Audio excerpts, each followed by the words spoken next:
Na Grace. So, good evening. So tonight, we'll be opening up a new journey. Isa sa mga pinaka-beloved na libro sa buong Bible, itong Ruth. Now, I say beloved kasi kung medyo familiar kayo sa story nito, para siyang palabas, di ba? It's this epic tale of redemption that has all the elements of a great classic Disney movie. Dito kasi we will see tragedy and loss and despair and triumph, hope, loyalty, romance, basically lahat na. Pero because that is the case, no? Because this is such a famous story that has been retold over and over again throughout the years in children's books and movies and all of these things. In many ways, this has also become one of the most misunderstood books in Scripture. And so kaya natin pinag-aaralan to ngayon. It's not really for us to relive all those Sunday school stories na narinig natin nung bata tayo. But it's really to dig deep into the nuances of it. Hindi kung ano ba talaga ang purpose ng Holy Spirit, kung bakit isinama na to sa Bible natin. Okay? Kasi yan naman talaga importante, di ba? Kung hindi yung kung anong ibig sabihin nitong storya o itong passage na to para sa akin, but kung ano ba talaga ang intent ng original na author nung sinulat nito. At sabihin ko na din agad sa inyo ngayon to, so sa umpisa pa lang.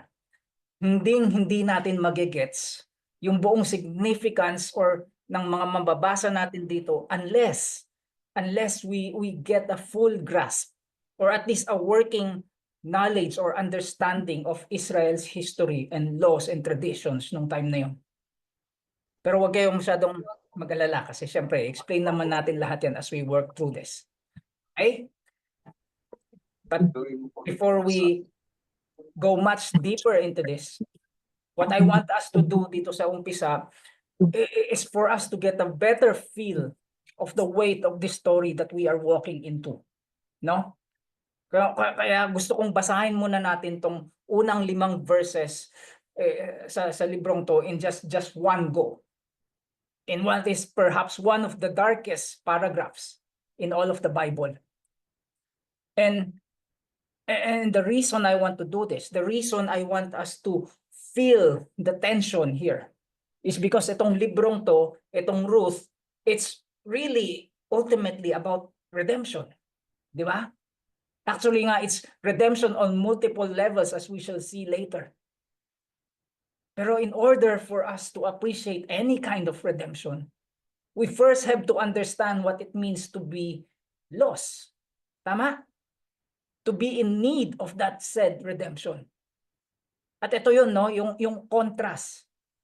Alam niyo yun, yung parang kapag bumibili ka ng alahas tapos ilalatag nila nung nagbebenta sa iyo yung diamante sa isang itim na tela. Para saan ba yun? Alam niyo ba? Para makita mo yung contrast, di ba? Para mas ma-appreciate mo yung kagandahan ng diamante. And so if God's redemption is that diamond, then itong verse 1 through 5 is really that black cloth. No? It's the darkness that allows us to see and appreciate the redemption that is to come. And so with that said, sama-sama nating basahin to. Pwede ba? So Ruth chapter 1 verses 1 to 5. So in the days when the judges ruled, there was famine in the land. And a man of Bethlehem in Judah went to sojourn in the country of Moab, he and his wife and his 2 sons. The name of the man was Elimelech, and the name of his wife Naomi, and the names of his 2 sons were Mahlon and Chilion. They were Ephrathites from Bethlehem in Judah. They went into the country of Moab and remained there. But Elimelech, the husband of Naomi, died, and she was left with her 2 sons. These took Moabite wives. The name of the one was Orpah, and the name of the other Ruth. They lived there about 10 years. And both Mahlon and Chilion died, so that a woman was left without her 2 sons and her husband. Kita niyo yun? So dito pa lang sa umpisa, ang sasalubong sa ating kagad is darkness upon darkness upon darkness. Di ba? Pero bago tayo ma-depress, what I want you also to see here is the providence of God working through all of this. No? At ano ulit yung providence? It's God working His good governance over all things, good or bad, in order to fulfill His purpose. At alam niyo kung bakit din tayo dapat ma-encourage dito in relation to that?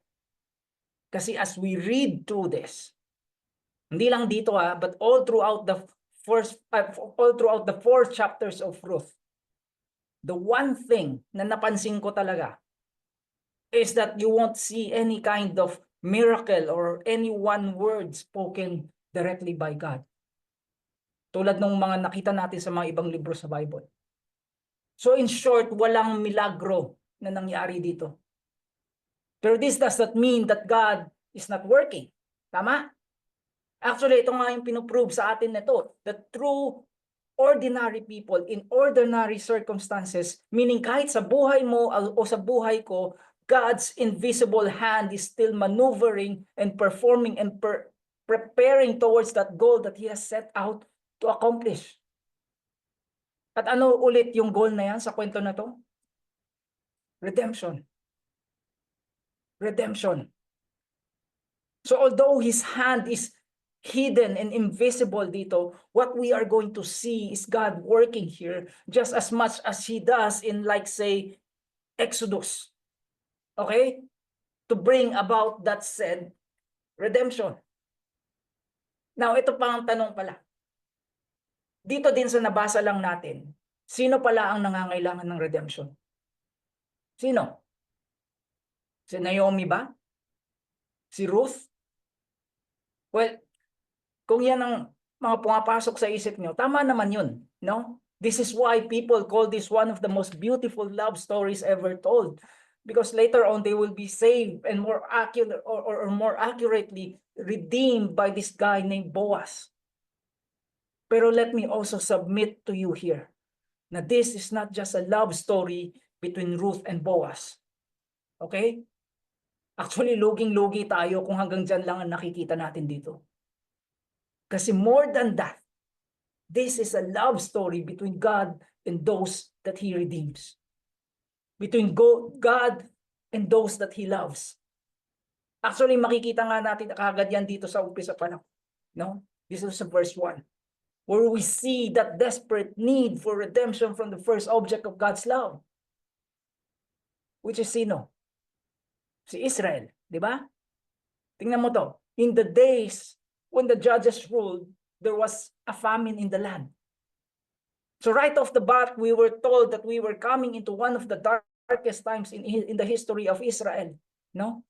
Kasi ito yung time ng judges, kung saan after sila sinave sa Egypt at nakapasok na sila sa promised land, pero rebelde na naman sila. Kasi patay na si Moses, patay na si Joshua. So what Israel resorted to is what the very last verse of the book of Judges, which is the book before this, said. Where because there was no king, everyone did what was right in their own eyes. So basically, ito yung time sa history ng Israel na wala na talagang silang takot sa Diyos. Kaya nga kapag binasa mo yung librong yan, yung Judges, ang dilim. It was really a time that was marked with violence and oppression and sexual immorality and just overall moral decline. Pero this is where we come in with Ruth. No? Kasi itong storya niya, as we have just read dito sa verse 1, happened right in the middle of all of this darkness. And let me tell you, she's going to stick out like a rose among the thorns. Which is so encouraging for us to hear, di ba? It should encourage our hearts to know that even if we are living in the darkest of times, God is still moving and working to raise up godly people to fulfill his overarching plan over human history. Even though it doesn't seem like it on the surface. So yan yun, no?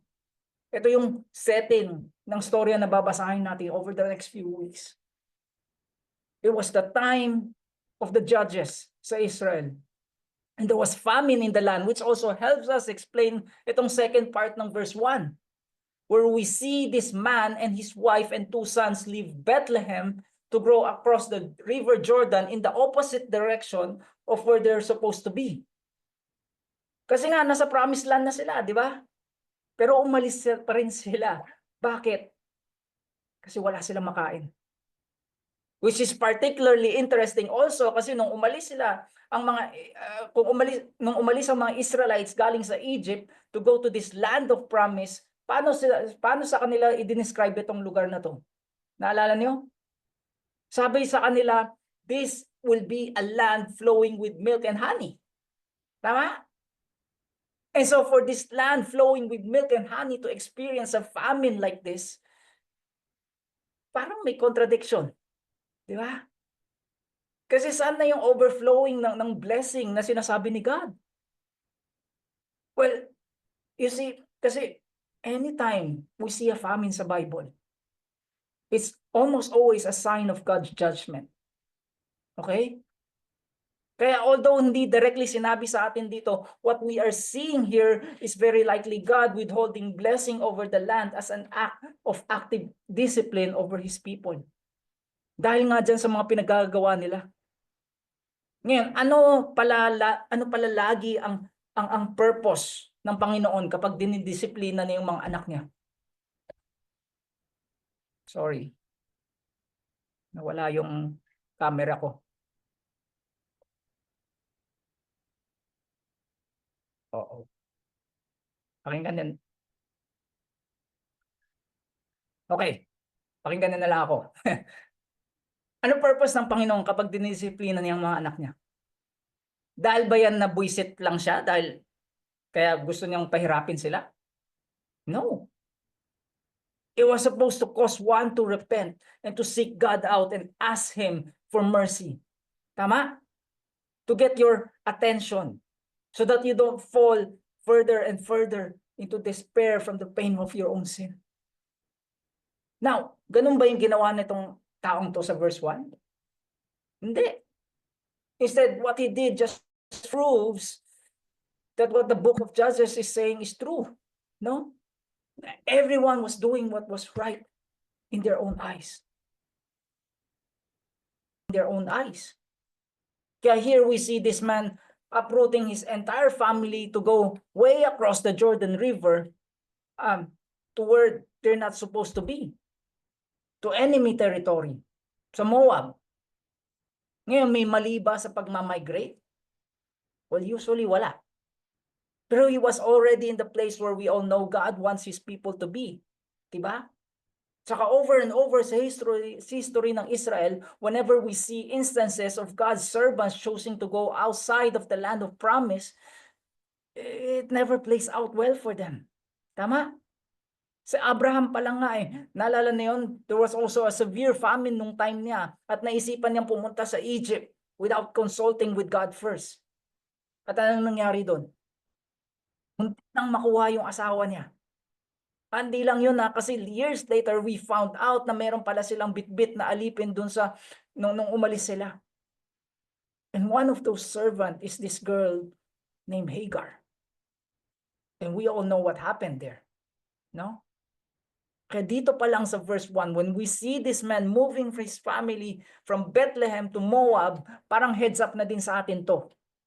Na things are going to get really, really bad. Really quick. Now, some of you may be wondering na, teka lang. Di ba, kaya lang naman napag-isipan nitong taong tong lumipat sa Moab ay dahil wala silang makain? Dahil ayaw niyang makitang magutom yung pamilya niya?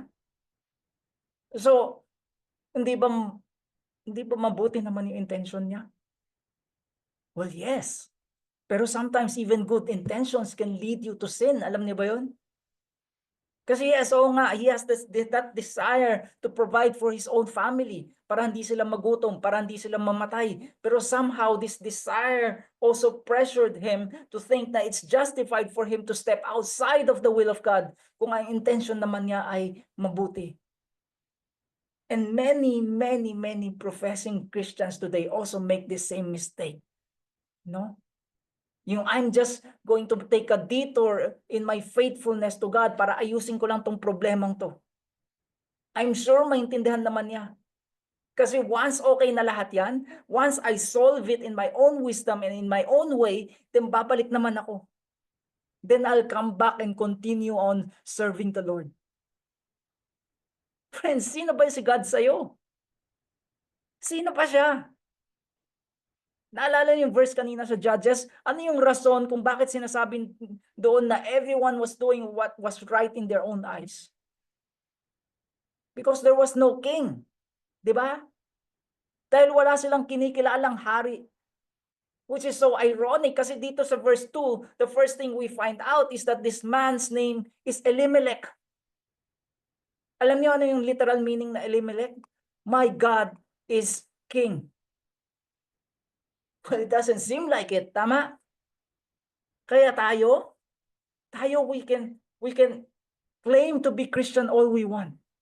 Pwede nating sabihin na hari siya ng buhay ko. We even post it on our profile pages. Sa iba nga, baka nakatattoo pa yan sa noon nila.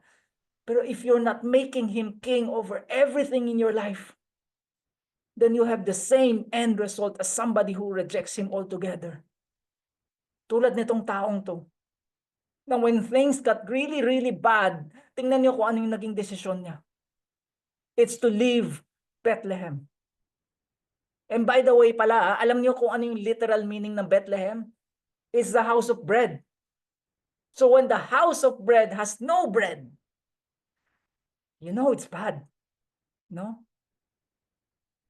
Pero kasi, this is still the place of promise. This is where the bread of life himself, who is Jesus, would eventually come. And so if you choose to leave that when things get bad, tingnan niyo kung ano yung mga posibleng mangyari. Look at this last part ng verse 2. Kasi when Elimelech and his wife uprooted their entire family to leave Judah, they went to the country of Moab and remained there. They remained there. Which is also particularly interesting kasi kanina sa verse 1, sabi lang doon is that this man from Judah went to sojourn in the country of Moab, di ba? Alam niyo ano ibig sabihin ng sojourn? It means you're just passing through. Nagbabakasyon ka lang. So ang initial plan talaga nila is just to escape for a season and then come back. Pero what ends up happening is that they establish a home here. Naging permanent address na nila to in this land of all places called Moab. Ngayon, kung di kayo familiar sa Moab, their history goes all the way back to Genesis 19. No? Where Abraham's nephew Lot had this incestuous relationship with his daughters. At ito yung naging resulta nun. This child named Moab. This child who later on spawned a generation of people who not only became one of the main oppressors of Israel, pero there was even a time when these Moabite women would seduce Israelite men into sexual immorality and all kinds of idolatry that God has to intervene. Kaya nga meron siyang utos sa kanila daw, don't have anything to do with these people. Huwag kayong makipaghalubilo sa kanila at lalong-lalo nang huwag kang titira dyan sa lugar nila. Pero anong ginawa nitong pamilyang to? They did exactly that. Di ba? Dahil wala silang makain, they did exactly what God told them not to do. Si Elimelech and his wife Naomi and the children, they went on to settle in this shameful place that is known for idolatry and just blatant rebellion against God. And this is something of a wake-up call para sa ating mga magulang dito. Kasi in our ambition to show love and provide for our families, ang energy and focus natin ay laging nasa material provisions lang nila. Tama? Aminin na natin. Kung paano magkaroon ng komportableng buhay ang mga anak ko.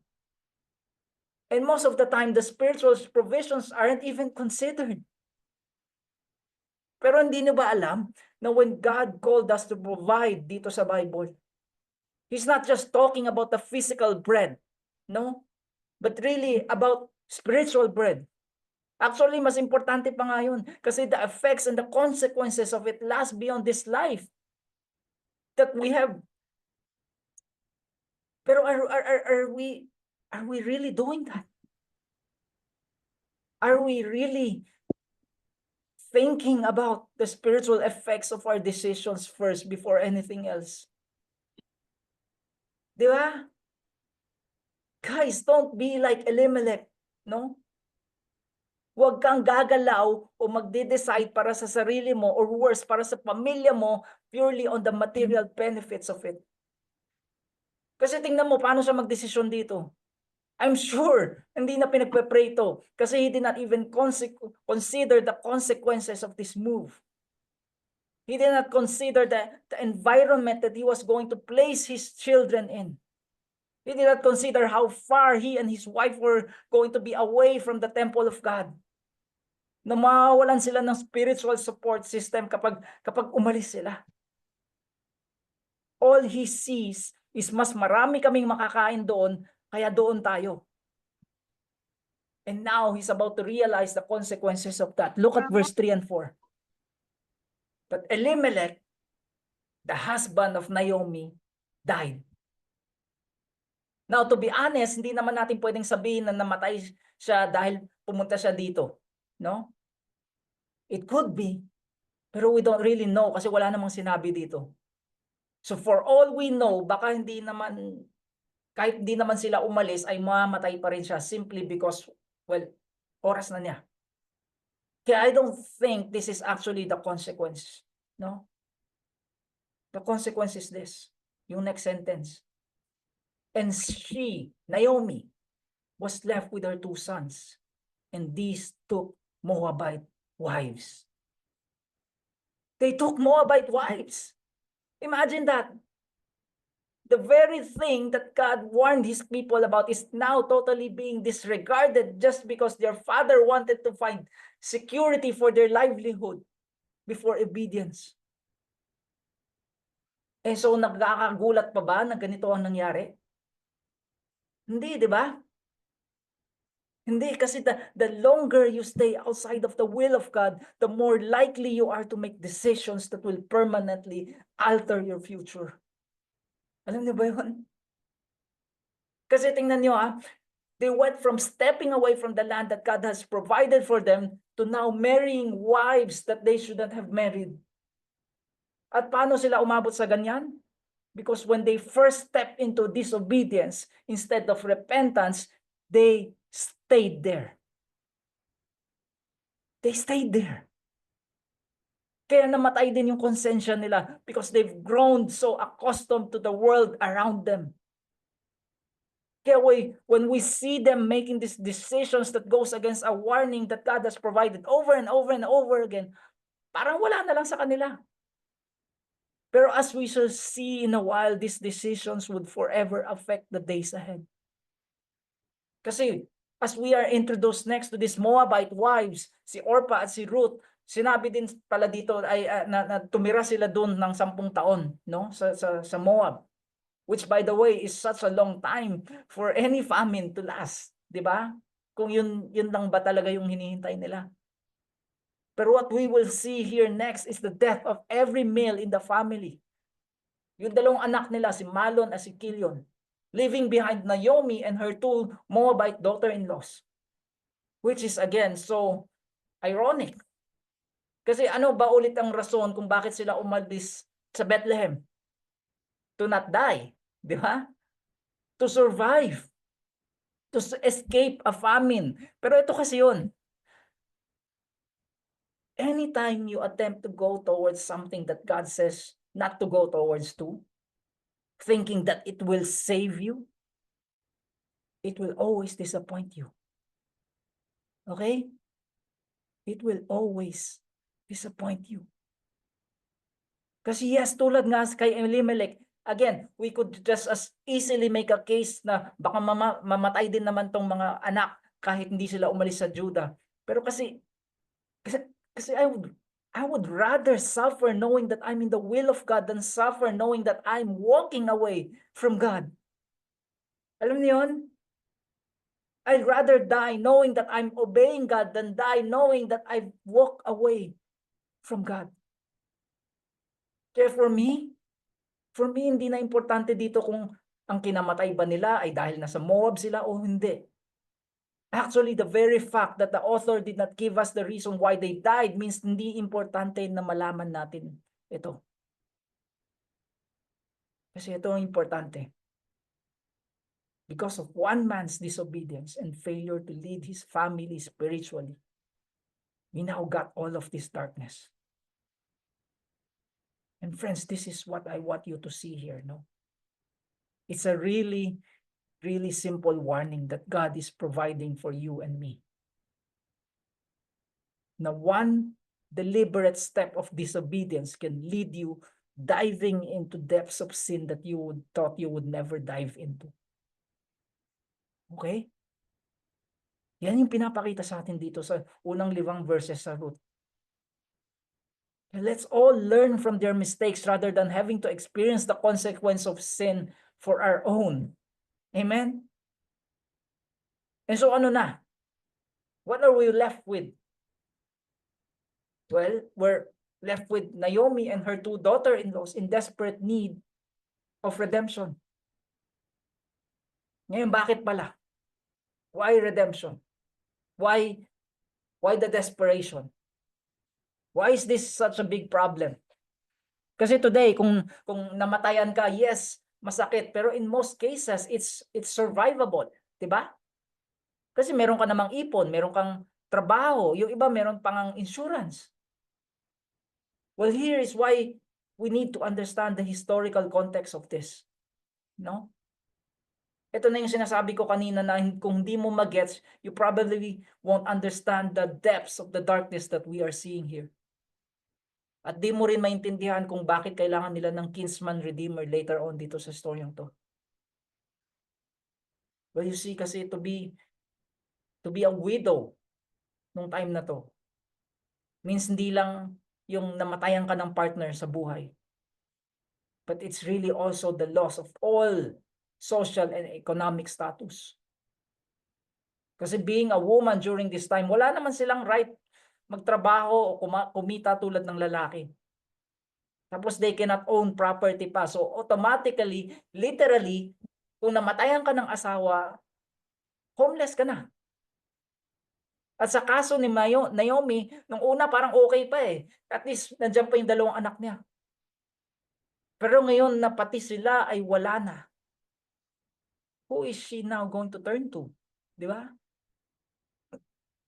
She is in this strange foreign land, far away from the land of promise, away from the covenant community, with 2 Moabite daughter-in-laws facing the very same problem that she has. So, tragedy? Yes. Madilim? Yes. Itim na itim. But the beauty of all of this is that God brought about all of these things to bring about His providential care for her. To bring her to Himself. Hindi pa lang nga malinaw dito. Okay? Kaya we cannot possibly say that the providence of God is only applicable sa mga magagandang nangyayari sa buhay natin. No? Na kung may mapangit na nangyari ay baka minalas lang ako o pinabayaan na ako. No! Everything we have seen so far is God's providence. The death of Naomi's husband, providential. The death of her sons, providential. Even the famine that has caused them to come here in the first place is the providence of God. Tandaan nyo the greatest deliverance you and I will ever get to experience came because an innocent man was brutally murdered on a Roman cross. So providence is not always happy, joy. Okay? It's not always pleasant to look at. Sa totoo nga, madalas tulad dito, it often looks tragic. Di ba? Pero on the other side of these things, kung ipinakita na sa'yo ng Panginoon yung talagang pinaplano niya, it's not really tragic at all. Kasi tingnan niyo how this all played out. Let's read on, verse 6. Then she arose with her daughters-in-law to return from the country of Moab, for she had heard in the fields of Moab that the Lord had visited his people and had given them food. Ngayon, imagine niyo to So here's Naomi, desperately trying to survive by gleaning in the fields of Moab. Basically, namumulat na lang sila sa mga tira-tira ng mga magsasaka doon. And then, she overhears from the people there that God has been blessing Israel. Natapos na pala yung famine doon sa bayan nila. Now, for me, this is both an encouraging thing and disappointing thing. Bakit? Well, kasi tingnan mo. Oo nga, may blessing sa Israel. Pero wala siya doon. Di ba? She only heard about it. And that alone should make us think twice about stepping away from our own walk with God. Even just for a moment. Kasi yes, disappointment, suffering, famine, all of these things are part and parcel of a Christian's life. Alam na natin yun. Pero if those same things are leading you to distance yourself from God instead of making you cling on to Him all the more, then you're going to miss out. Then you're going to miss out big time. Kaya abide in Him, no? Stay. Don't miss out on His acts of grace in your life. Kasi even if we fall, even if we make mistakes, pero as long as you stay in His will amongst His people, you always fall forward. Okay?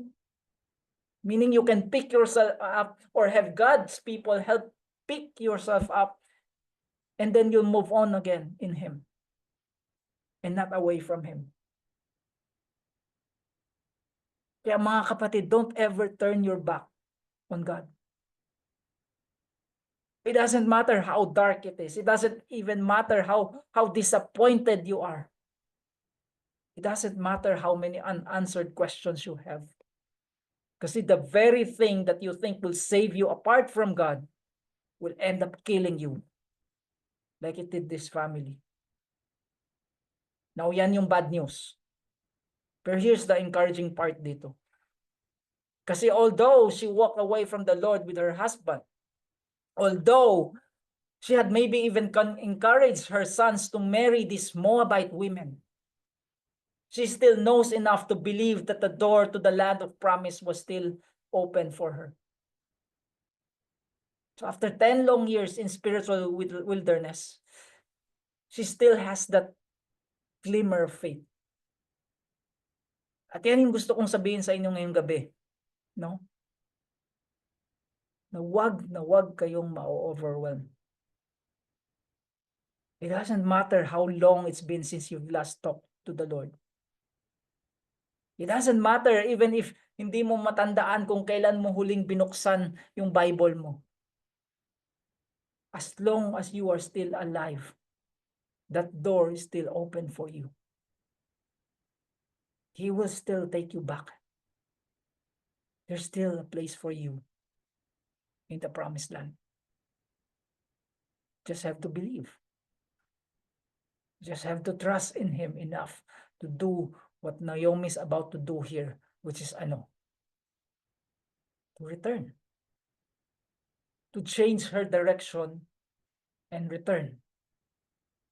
Now look what happens next. Kasi although nasa tamang direction na siya, we'll see that this journey is not going to be without its own challenges. No? Verse 7 to 9. And so she set out from the place where she was with her 2 daughters-in-law, and they went on their way to return to the land of Judah. But Naomi said to her 2 daughters-in-law, "Go, return each of you to her mother's house." May the Lord deal kindly with you as you have dealt with the dead with me and with me. And the Lord grant that you may find rest, each of you in the house of her husband. Then she kissed them and lifted up their voices and wept. Okay. So here we have these 3 widows preparing to go to Judah. Pero as they were leaving, siguro in her grief na rin, biglang napasalita tong si Naomi dito sa mga manugang niya. Sabi niya, alam niyo, anong punto ng lahat na to? I mean, really, what's the point na naghihirap tayong tatlo dito? Yes, you've been good to me and my family at nagpapasalamat naman ako dyan. Pero wala namang mabigay sa inyo. Alam niyo yun? Wala na yung mga anak ko. So why not just go back to your families and start anew? Di ba? Magpakasal na lang kayo ulit. Bata pa naman kayo at wala pa kayong anak. So go. You have my blessing. Go back to Moab and have a great life there. At ako na lang babalik sa Judah mag-isa. Now friends, ano ang problema dito? Kasi ano ulit yung lugar na uuwian niya? It's the land of promise. Diba? It's the land that God Himself provided to Abraham and Isaac and Jacob. It's the land that He said would be flowing with milk and honey. And most of all, it's the land where God's presence dwells with God's people. So in short, it's the most significant and important and blessed place in all of the earth.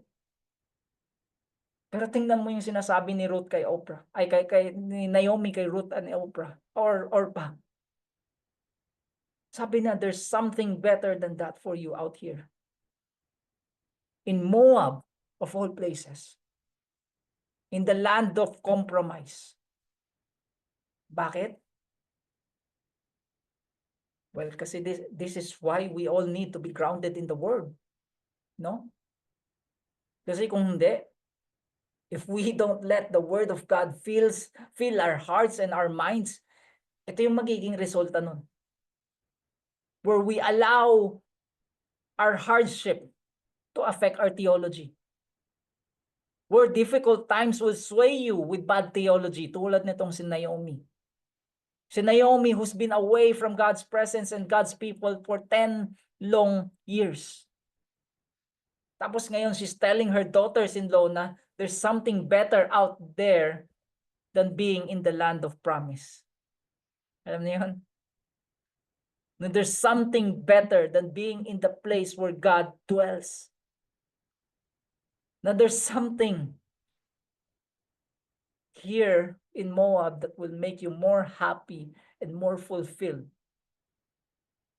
Kaya go back to your mother's house and find a husband. Kasi it's way better to have a husband than it is to have God. And that, my friends, is the worst theology. That's the wrong answer kahit paano mo papaikot-ikutin. At hindi pa natatapos dyan kasi let's read on. And they said to her, "No, we will return with you to your people." But Naomi said, "Turn back, my daughters. Why will you go with me? Yet I have have I yet sons in my womb that they may become your husbands?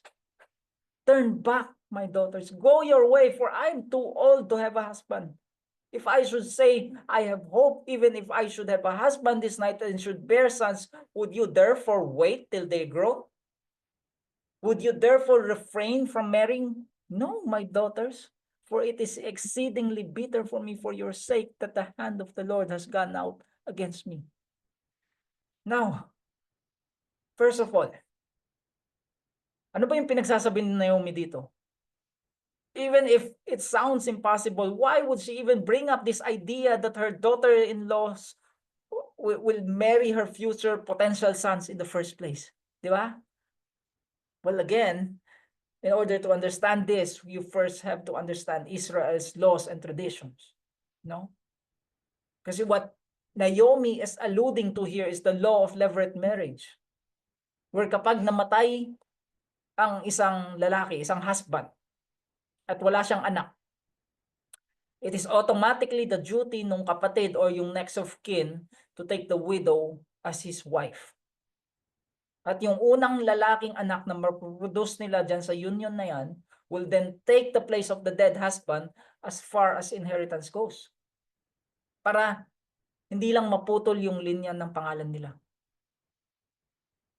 Kaya here we're seeing Naomi saying na alam nyo kahit mabuntis pa ako ngayong gabi, it's just not feasible. Imposible na to kasi by the time my son will be old enough to fulfill this law of levirate marriage for us, ang tatanda nyo na. And that's basically where her head is at, no? Well, at least at this point. Wala nang pag-asa to. Our situation is so bad and so hopeless that we cannot even count on God. And friends, again, it's bad theology after bad theology after bad theology. And that's actually not the worst of it kasi tingnan niyo yung last sentence dito. For it is exceedingly bitter to me for your sake that the hand of the Lord has gone out against me. God is against me. I mean, the author doesn't even tell us na yung famine sa Israel or the death of her husbands are in fact acts of divine judgment. Pero siya? Sure na sure siya, di ba? She thinks God is the cause of all of our troubles at biktima lang ako. Which sounds so much like the age-old question na why do bad things happen to good people? Tama? Which presupposes that there are good people. Pero ano ba sabi sa atin sa Bible? There's none good. No, not one. Kasi all of us are bad. Kaya anong tanong talaga dapat is why do even good things happen to bad and undeserving people like us? Di ba? And not the other way around. And the answer is and will always be because of Him. Because of Him. Because of His love and His mercy. Pero ganun si Naomi dito, no? Well, at least at this point, instead of taking ownership of her own sin and her family's sin, she's like, God is so unfair to us, kaya nangyari lahat to. Which of course is not going to help inspire these young widows who are with her. Tama? Kaya as we step into the next verse, we see them lifting up their voices and weeping again. Nag-iyakan sila ulit. And this time, Orpah leaves. She kissed her mother-in-law and left. Now, linaw ko lang. In fairness naman sa kanya, this is not saying na wala na siyang pake. Okay? She grieved when they grieved. She cried when they cried. So makikita naman natin na mahal din niya tong pamilyang to. No? But when Naomi confronted them with these things, siguro na-realize din niya na, oo nga, no? Kung sumama ako sa kanila, it's highly likely that no one will ever think about marrying me there. Lalo na since I'm a Moabite. I'm basically the enemy. So para saan pa? 'Di ba? Bakit pa ako sasama diyan? Kaya she hugged and kissed them and went the other way. Sabi niya, thanks but no thanks. Which sounds like so many people today. Tama? Today, there are so many of us who cannot fully surrender. Once na-realize nila na wala namang kasiguraduhan na gaganda ang buhay ko kapag binigay ko yung sarili ko sa Diyos. But friends, let me tell you this. With Jesus, your future is not only safe, but it will be more glorious than any for your own future. Okay? Pero sometimes we're just so caught up in what we desire and what we want. Di ba? Kaya hindi natin matanggap-tanggap kapag sinabihan tayo ni Jesus na no, hindi yan yung plano ko para sa'yo. And unfortunately for many, ang solution nila is just like Orpah's, no? To walk away. To walk away. I mean, ito after this, we will never get to see Orpah again in the pages of Scripture. Umalis siya eh. She basically traded in this immense trial from God and went back to the emptiness of her own false gods. At kung ano ang naging resulta nun para sa kanya, I don't know. Pero ito ang sure ko. She is definitely not in the arms of God. She's just not. And so that's Orpah. Ngayon, si Ruth naman, on the other hand, as we see here, Ruth clings on to Naomi. Ngayon, itong word na cling dito is that same Hebrew word used sa Genesis, no? When God said that a man shall leave his father and mother and be cleaved together with his wife. So it's that intimacy, that strong commitment language that we see in marriage. Saying na yung priorities ko na ngayon is not my personal fulfillment anymore, but it's in this other person who I promise to love and stay with for better or for worse, for richer or for poor, in sickness and in health. Now, ewan ko kung napansin nyo din to. Kasi the same covenant requirements that are found in marriage are also the very same things that God requires from us to have a relationship with Him. Tama? It means that once you give your life to Him, lahat ng ibang tao o bagay ay dapat secondary na. Kahit ano pang mangyari, there's just no other authority over me. Because He is priority number 1. Ngayon, bakit ko sinasabi sa inyo to? Kasi as we see Ruth clinging on to Naomi dito, maya-maya makikita natin that it's not just Naomi that she's holding on to here, but also God Himself. Look what happens. Kasi dito, hindi pa kumbinsido si Naomi. She's not like, ayos, tara, let's go. No. Tingnan niyo yung verse 15. And she said, see, your sister-in-law has gone back to her people and to her gods. Return after your sister-in-law. I mean, imagine the kind of advice Ruth is getting from her mother-in-law at this point. Di ba? Sabi niya, di mo nakikita yan si Orpah? Ba't di mo siya gayahin? Tingnan mo, hindi na siya nahihirapan. She's going back to her family and to her false gods. And guys, that's peer pressure. Di ba? It's a kind of temptation that people who cannot cling on to Jesus fall for all of the time. Mga tropa ko yan eh. Kumari ko yan. Kaya kung doon sila, di doon na rin ako. Ba't pa ako mangingiba? Pero tingnan niyo yung sinagot sa kanya ni Ruth. And this is one of the most beautiful statement in terms of love and commitment that you will ever find in the Bible. No? Madalas ginagamit ito sa mga wedding vows even though it was originally made from one woman to her mother-in-law. Sabi niya, do not urge me to leave you or to return from following you. For where you go, I will go. And where you lodge, I will lodge. Your people shall be my people, and your God, my God. Where you die, I will die, and there I will be buried.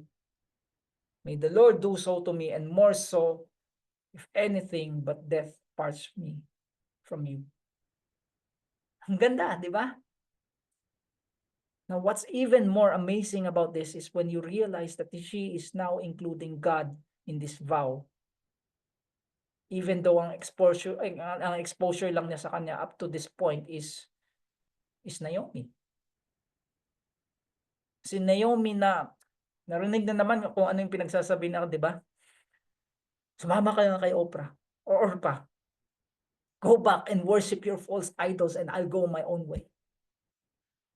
Which kapag inisip mo, sino ba yung may inspire sumunod sa Panginoon kung ganun ang mga naririnig mo? Di ba?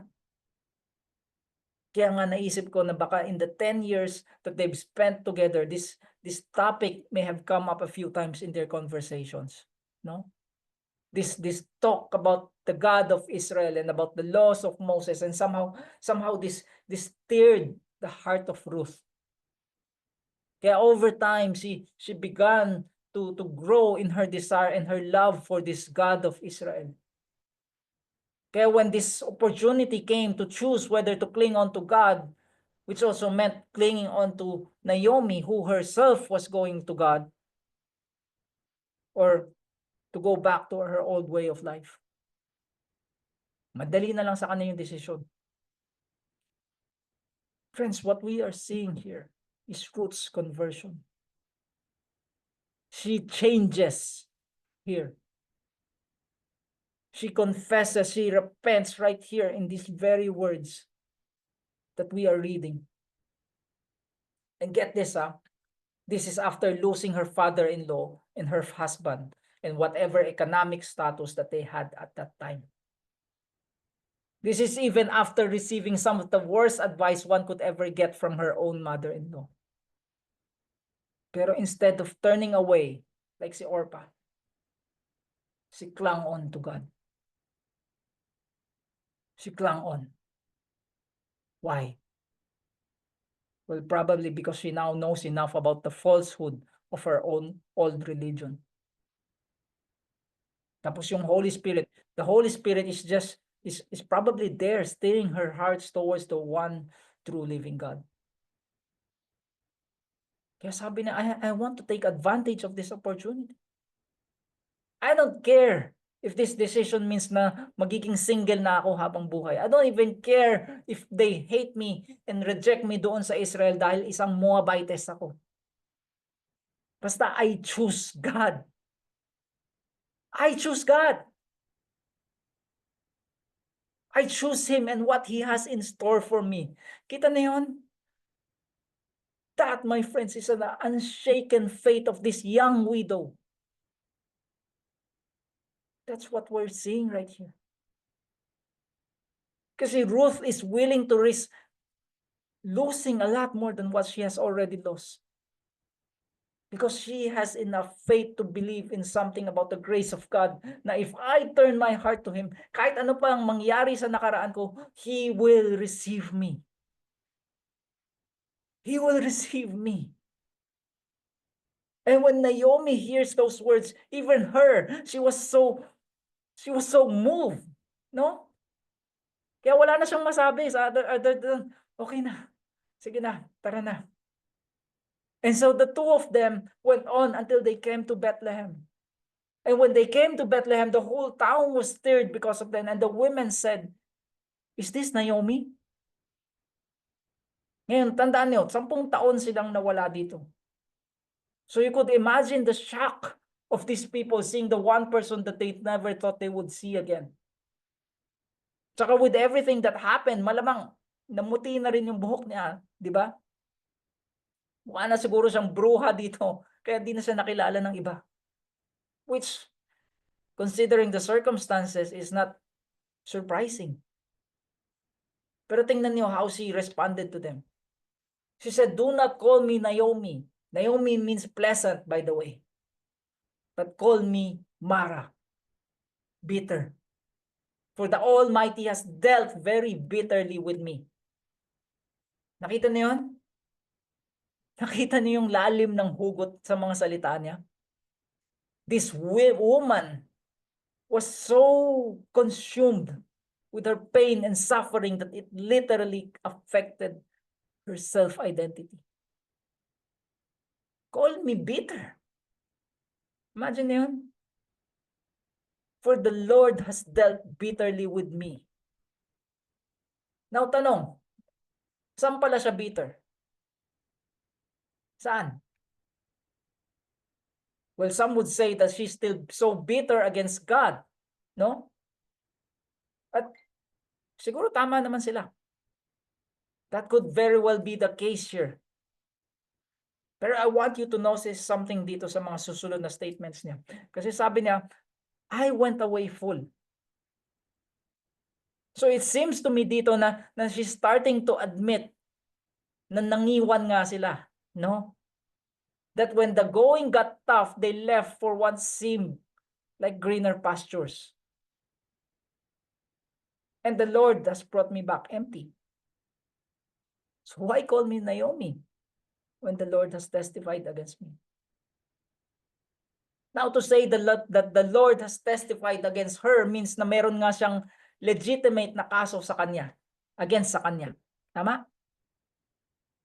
So I believe that she is not pointing her finger at God here anymore. No? Siguro kanina, oo. Nung sinabi niya, no, pinag-iinitan ako ni God, the Lord is against everything that I do. Pero ngayon I think na-realize na niya na she is being disciplined by God. Kaya the wording became, the Lord has testified against me. And guess what? Tama siya.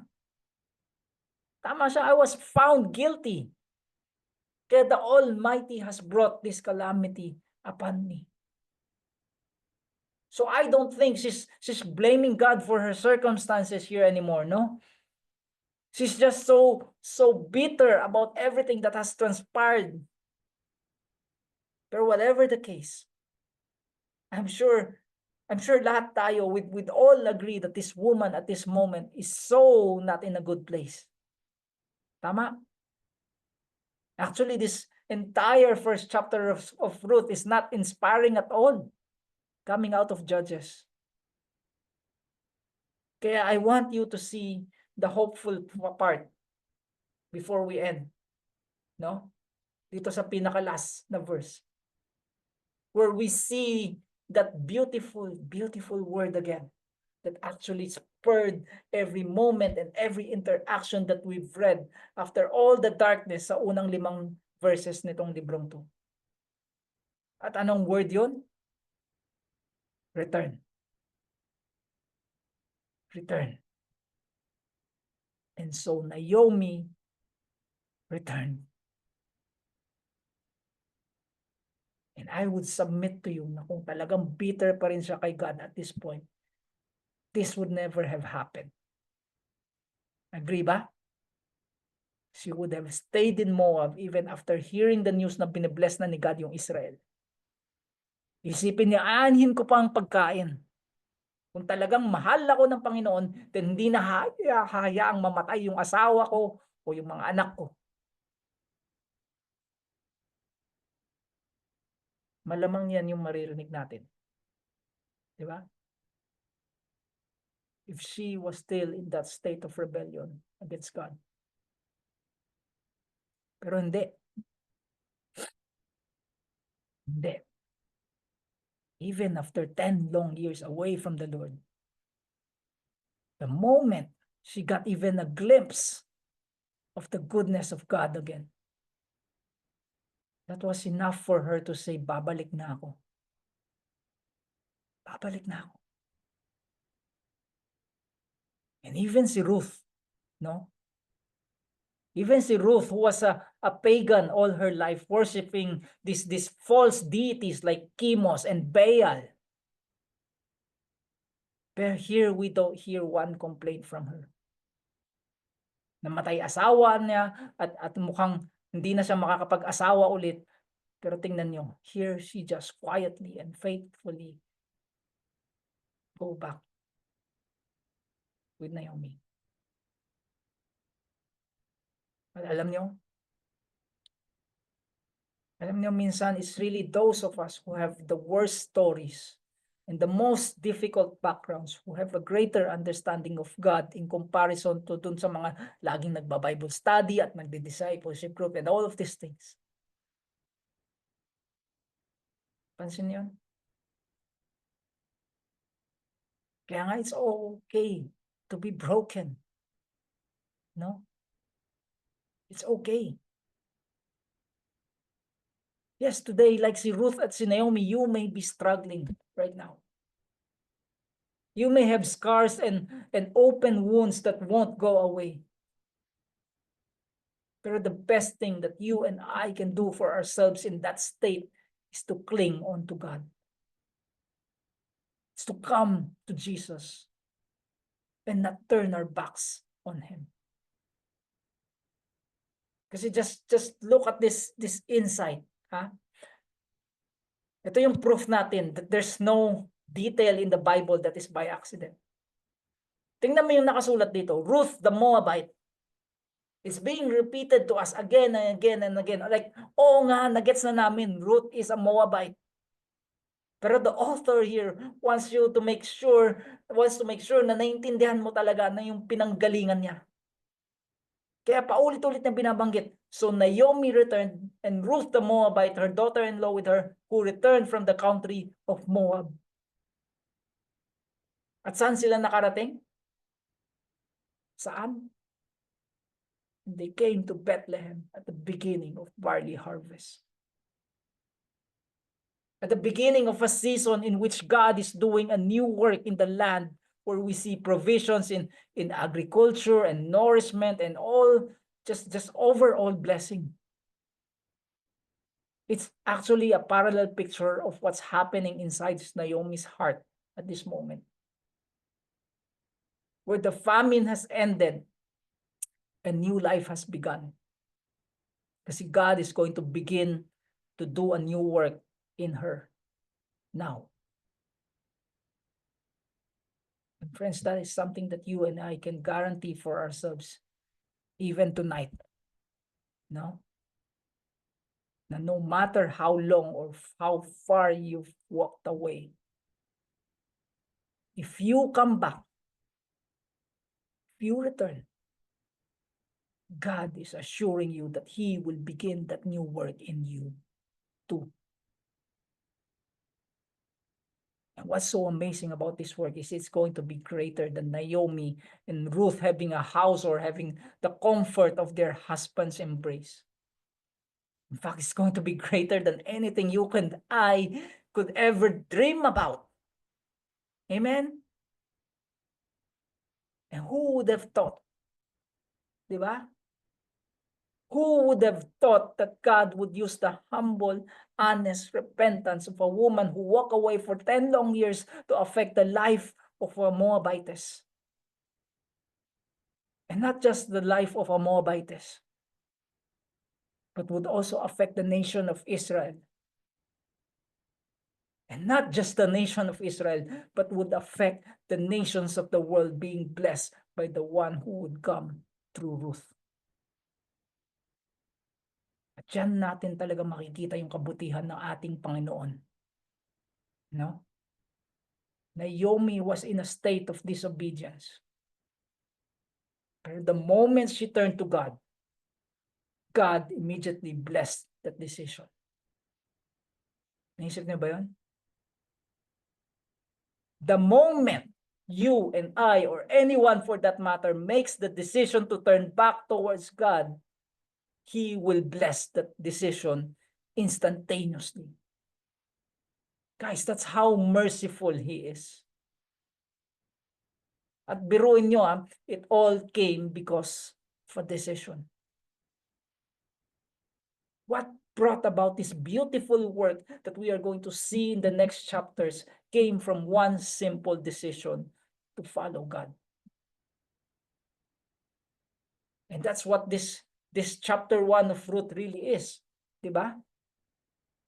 It's a chapter of decisions. See, Elimelech, he made a choice for his family and it nearly destroyed them completely. Si Naomi, she made a choice for herself and the choice affected the choice of another woman, na si Ruth, who herself made a choice. And all of these simple choices na kapag tiningnan mo by itself, parang wala lang. There's no significant implications to the people around them. Pero if you look at the end of all of this, it will have massive historical, even generational ones, no? Maski ikaw at ako today, our very way to salvation was brought about by the decision of this bitter, bitter old lady who simply said, I am going back. I'm going back. And God answered by saying, not only am I going to accept you, but I'm going to bless that decision in ways that you could never even imagine. And that's what's amazing. And so as we set the stage for us to see God's providential work sa chapters 2, 3, and 4, paalala ko lang sa inyo dito ulit as we end, that this all started with a brokenness. With a brokenness that has brought about a humility to say na I have a hand in all of this darkness that I am facing right now in my life. And not only do I admit it, but I am going back to you to save me, to redeem me, God. And friends, you and I are going to see in the next few chapters what God is going to do with that repentant heart. Okay? It's truly, truly an. Let's pray. Father, gracious God and Heavenly Father, we bow before you tonight, acknowledging the fact that we are a wicked and sinful people. Hopeless because with the righteousness that you require, none of us can really stand. Tama ka naman, Lord. When you testified against us, you're right that none of us are really righteous. No, not even one. Yet as wicked, as unrighteous as we are, you in your providence still made a way of salvation. Okay, as we end tonight, we ask by your grace that we, all of us here, will turn from our wickedness and our depravity and turn in repentance and faith, trusting in Christ and his finished work alone.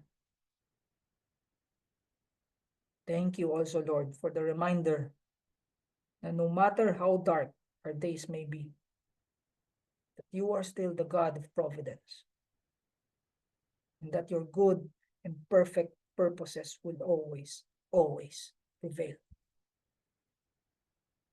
So grant, Lord, that we'll trust in that truth. Grant that we might say, as Job said, though you slay me, yet I will trust in you.